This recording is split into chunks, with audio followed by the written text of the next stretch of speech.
Nagtatago sila kasi nga paano nila mai-explain kung saan galing ang mga salapi na ginagamit nila para sa TV ads at salapi pambili ng pirma ng taong bayan. Because kung may ayuda ka mang matanggap for signing the People's Initiative, it is an incentive. Hello mga kabibig! Welcome back sa ating bagong YouTube channel. Ito ang pinakamaingay nga YouTuber sa balat ng YouTube. Ako si Kabibig, maglebak-lebak na dyan with evidence. Nako mga kabibig, napanood nyo ba yung TV ad tungkol sa Chacha? Oo, napanood ko mga kabibig. 'Di ba? Malinaw naman yun doon i-explain. Wala namang problema doon. Pero ang tanong, sino ang nagbayad? Magkano ang binayad? Don't tell me, private iyong company ang nagbayad para sa Chacha. Hindi gobyerno, hindi politiko. Yan ang tanong ni Harry Roque.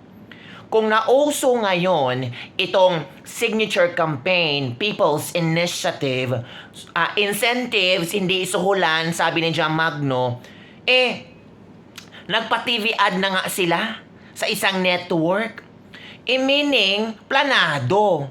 Totoo yung sinabi ni Senator Amy Marcos nga planado, may timeline itong People's Initiative program nila. Sino kaya ang mastermind? Until now, hindi matumbok-tumbok natin kung sino ang nasa likod ng People's Initiative at talagang pinupush talaga nila na magkaroon ng charter change sa ating konstitusyon. Si Pangulong Bongbong Marcos ayaw niya ng Chacha. Pero yung, alam niyo na ang tinutukoy ko, gustong-gusto ang Chacha. Ano kaya ang nasa isip niya? Bakit ganoon ang kanyang pag-isip-isip? Oy, naku, mapanood nyo ba ang TV ad? Hindi nyo napanood? Naku po, mga kabibig, dapat panoorin ninyo. Heto naman ang reaksyon ni Harry Roque tungkol sa kung sino ang nag-finance ng TV ad. Watch this video. I'm sure nakita nyo na yung paid political ad na pinapakita sa 24 oras. Ito po ay isang advertisement na ang tema ay EDSA Puwera. In-EDSA Puwera daw ang mga magsasaka para makinabang ang mga traders. In-EDSA Puwera daw ang mga foreign investors, no? Sa lublob ko, no, ngayon ko EDSA Puwera mga foreign investors, talaga namang Pilipino ako, no? Dapat talagang bigyan ako ng mas maraming karapatan sa aking bayan. Ang sabi ng mga abogado na nag-place ng advertisement, itong advertisement daw ay initiative ng grupong Pirma. Naalala nyo, nagkaroon ng pirma na idinimanda ni Senator Miriam Defensor Santiago at nanalo si Senator Miriam Defensor Santiago. At ang sabi na yung batas na nagpapatupad ng pirma sa saligang batas ay hindi sapat para gamitin sa pag-amenda ng malawakan ng saligang batas. Dalawa po kasi yan Constitutional amendment, isa lang ang babaguhin or constitutional revision. Ang ginawa ng pirmang grupo noon, mga panahon ni Presidente Ramos pa, marami silang mga provision na gusto baguhin. Kaya nga sabi ng Korte Suprema, wala pang legal na basihan para sa ganyang malawakang pagbabago ng saligang batas o revision. No? So, nabaliwala yon. So, ang ginawa ko, tinawagan ko yung hepe ng pirma.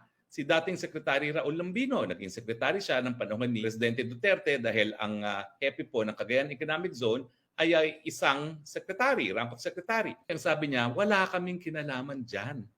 Hindi kami ang nasa likod niyang TV ad na yan. At nung kami ay nag-launch ng Pirma 1, hindi kami namudmud ng pera.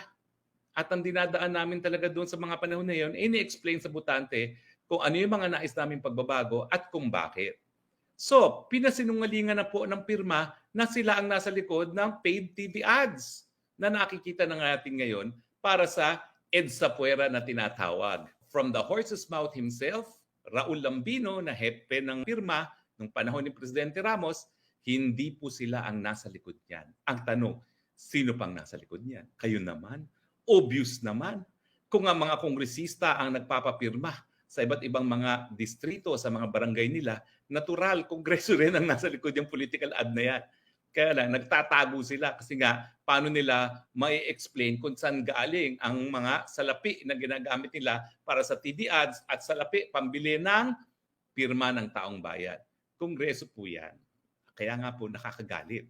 Kasi binababoy nila yung konsepto ng People's Initiative. Mantakin nyo, People's Initiative for sale. Hindi ba contradictory yan? Kasi dapat nga, itong People's Initiative, ito yung pamamaraan na ma-institutionalize yung people power na ang kapangyarihan ng gagaling sa taong bayan, and yet nababoy po. For sale na, at ngayon, para pang ginawang eleksyon na nagbabayad pa ng advertisement na napakaaga pa. Bukod sa binibili, bukod sa hindi galing sa People's Initiative, ayun po, ginastusan pa. Hindi natin alam kung saan galing, pero chances are, galing din po yan sa kaban ng taong bayan para po sa mga advertisement na napakamahal po niyan. Kasi alam ko po yan, dahil ako'y tumakbo ng Senado, talagang gumastos po kami dyan. Milyon-milyonis po talaga ang halaga niyang TV ad na yan. Hindi na natin mababagong kasaysayan. Nangyari pong EDSA. Pati po si dating Pangulong Duterte at ang kanyang pamilya ay sumuporta po sa EDSA. Dahil alam naman natin talaga na hindi na nakontrol ni Marcos Sr. ang militar ng mga panahon na yon. At talagang ang nangyari dyan ay kudeta. Dahil kudeta na sinuportahan ng taong bayan. Kaya nga nagkaroon ng people power. Dahil kung hindi naman pinaligiran ng taong bayan ang mga kasundaluhan sa EDSA, edi binomba na sila ni Fabian Ber. Pero wag na po natin baguhin ng kasaysayan, ha? Talaga naman pong suportado ng taong bayan nung nangyari at ang paniwala ko nga, kaya nga po itong si PBBM ay humingi muli ng mandato, para nga malinis ang pangalan ng kanyang pamilya at sana nga magawa niya yan. Pero hindi niya magagawa yan sa mga nangyayari ngayon. Kinakailangan tapat na panunungkulan at saka kinakailangan ang addressin natin yung problema ng taong bayan, hindi charter change. Kaya ngayon, ang mungkahi ko sa aking kinampanya para maging presidente ng PBBM, please lang, please rein in your cousin. Tigil na yan pagiging gahaman sa kapangyarihan niya. Rein in your cousin. Kung hindi mananalo as presidente, okay lang po yan. Manatili bilang congressman. O di naman kaya lumaban sa public opinion at ipakita niya kung bakit mas tama at mayroon siyang mas kakayahan para maging pangulo at wag na nating paglaruan pa ang ating saligang batas. O, di ba mga kabibig? Tama si Harry Roque. Until now, naghihintay tayo na kahit isang man lang congressman ang magsalita, ang magbigay ng official statement kung bakit ganito ang nangyari sa People's Initiative Signature Campaign, kung bakit may mga perang nagsilabasan, kung bakit may TV ad sa silabasan ngayon. Ang House Speaker natin, kumusta na pala? Deadma lang sa isyo?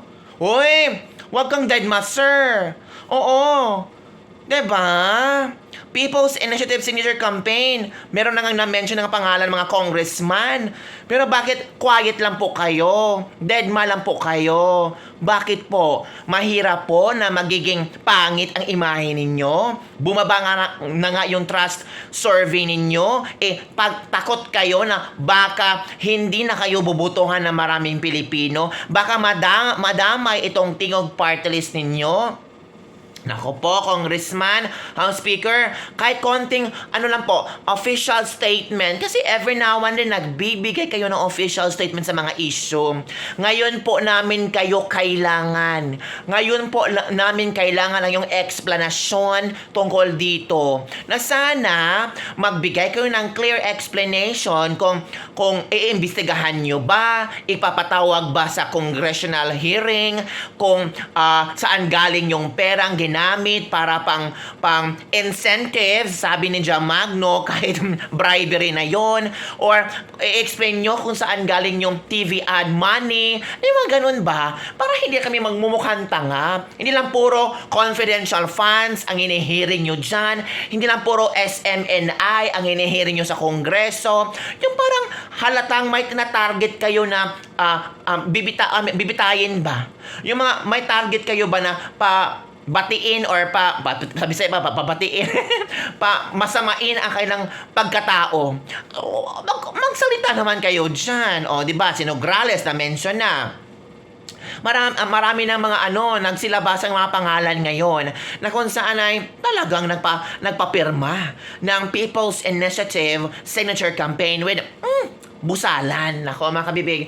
So, ngayon na nga kailangan namin si House Speaker para magsalita. House Speaker naman, magsalita ka. Grabe ka naman So, yan lang po mga kabibig ang ating latest libag-libag for today. Don't forget to like, subscribe, and share this video. Kailan kaya sila mag-release ng official statement? Ano kaya ang official statement nila? Ipapatawag kaya sila sa Senado or sa Kongreso? Naku, maraming excited na no. Sino kaya ang magi-interview? Magi-interrogate pala. Sino kaya ang pwedeng congressman na ipapatawag sa Senado? Meron kaya aamin? Or baka dead man lang nila? Or ayaw na silang mag-comment para hindi lalala ang sitwasyon? Grabe ninyo ha?